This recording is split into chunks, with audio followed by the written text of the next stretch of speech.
Natalakay sa sectoral meeting ni Pangulong Ferdinand R. Marcos Jr. at ng Health Department ang pagpapaganda pa ng health sector sa bansa. Yan ang ulat ni Alan Francisco. Pagsasaayos at pagpapaganda ng sektor ng kalusugan sa bansa. Yan ang tinalakay kanina sa sectoral meeting sa Malacanang na pinangunahan ni Pangulong Ferdinand R. Marcos Jr. Sa pulong, binigyang diin ni Pangulong Marcos ang kahalagahan ng National Human Resources Master Plan, partikular na ang sa human resources at preventive healthcare o mga paraan para maiwasan ang pagkakasakit ng mga Pilipino. Kasama rito ang tinatawag na Bukas Centers o ang bagong urgent care and ambulatory services, ang pag-aayos sa mga ospital at pagtutok sa kalusugan ng mga kababaihan.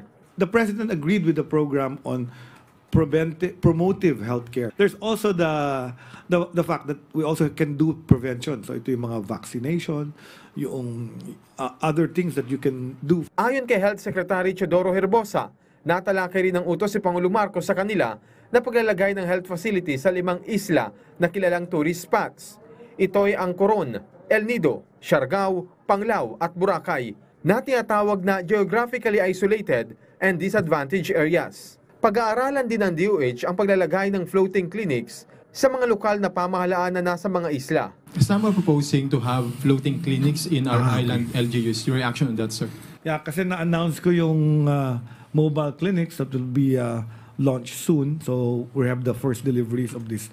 Yung mobile clinic may x-ray, may ultrasound, may hematology, chemistry, and then may sariling generator. Paikutin natin to sa mga communities, and we procured about 83 of these, and this will be delivered in batches. Sa ilalim din ng administrasyon ni Pangulong Marcos, sabi ni Dr. Herbosa, mas maraming mga state universities and colleges ang nakapaglilika ng mga medical professionals kumpara noong nakaraang administrasyon, habang tinutugunan din nila ang kakulangan ng mga medical staff sa mga ospital. Very soon, announce namin na we are actually allocating with DBM money to get health insurance.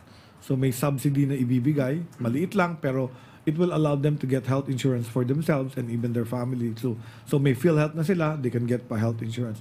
The other one I'm doing is trying to provide housing for our healthcare nurses. Aminado naman ng kalihim na kulang sa mga dentista sa bansa, lalo na ang mga nagatrabaho sa gobyerno, bagay na kanilang pinag-aaralang tugunan. Dapat kasi aniya ay matutukan din ang dental care ng mga Filipino. Nabanggit din ni Herbosa ang tumataas na kaso ng HIV sa bansa at naniniwala siyang edukasyon kaugnay ng sakit na ito ang dapat tutukan lalo na sa mga kabataan.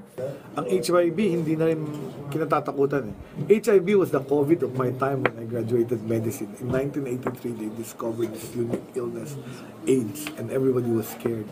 But now, we all know you will live a normal life if you are given antiretroviral treatment. Alan Francisco para sa Pambansang TV sa Bagong Pilipinas.